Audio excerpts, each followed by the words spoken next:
Welcome to the NewsHour. We are now in the final full week before Election Day, and there's no clear indication of who has the edge in the race for the White House. Former President Trump, Vice President Harris, and their running mates each campaigned at full throttle in swing states today. Much of their focus was on controversial remarks made by speakers at a Trump rally last night. Laura Barone-Lopez starts our coverage.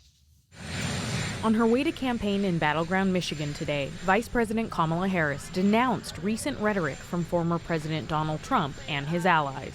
He is focused and actually fixated on his grievances, on himself, and on dividing our country. And it is not in any way something that will strengthen the American family, the American worker. She was referring to a massive Trump rally at Madison Square Garden in New York yesterday, where a racist remark about Puerto Rico made headlines. There's literally a floating island of garbage in the middle of the ocean right now. Yeah, I think it's called Puerto Rico.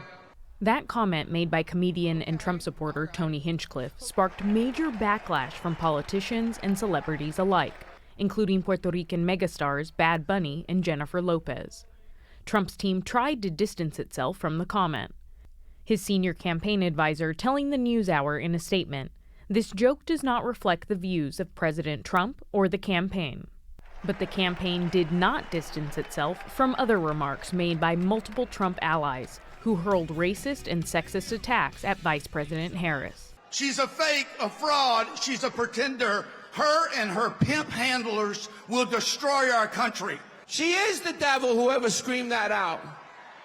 She is the Antichrist. She's just so impressive. As the first Samoan, Malaysian, low IQ, former California prosecutor ever to be elected president.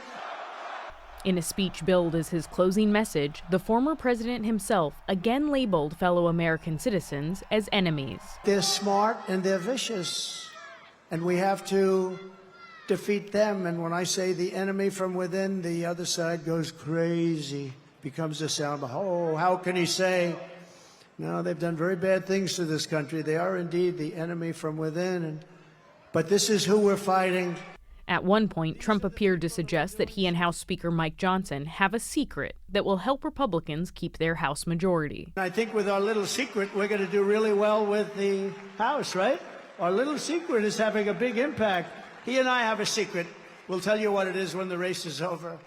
Though most of Trump's remarks were light on policy, the former president announced support for a tax credit for people taking care of sick family members, providing little detail. After casting his early vote ballot in Delaware, President Joe Biden called the Trump event simply embarrassing. It's beneath any president, but that's what we're getting used to. That's why this election is so important. Trump defended his Madison Square Garden rally while campaigning in Atlanta today. Last night we had a great rally at Madison Square Garden.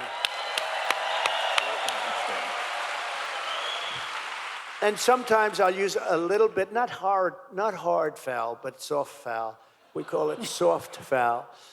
But, to emphasize something about somebody's capabilities or whatever I might be talking about. Senator J.D. Vance dismissed the backlash to the comedian's racist joke about Puerto Ricans before heading to a rally tonight in Racine, Wisconsin. I haven't seen the joke. Maybe it's a stupid racist joke, as you said. Maybe it's not. I haven't seen it. I'm not going to comment on the specifics of the joke. But I think that we have to stop getting so offended at every little thing in the United States of America. I'm so over it. Meanwhile, at stops in Michigan today, Harris visited a semiconductor plant and touted some 1,300 new manufacturing jobs coming to the town of Saginaw. It's the latest in a string of swing state events focused on her economic proposals. I'm going to create basically an opportunity economy task force for Puerto Rico. Minnesota Governor Tim Walz addressed manufacturing workers this morning in Manitowoc. Kamala Harris and I have a plan to build the American industrial strength powered by American workers. An ABC News Ipsos poll released this weekend shows Harris with a slight edge nationally, indicating she's the preferred candidate among 51% of likely voters, compared to 47% for Trump. Polling averages continue to show an extremely tight race as we close in on Election Day.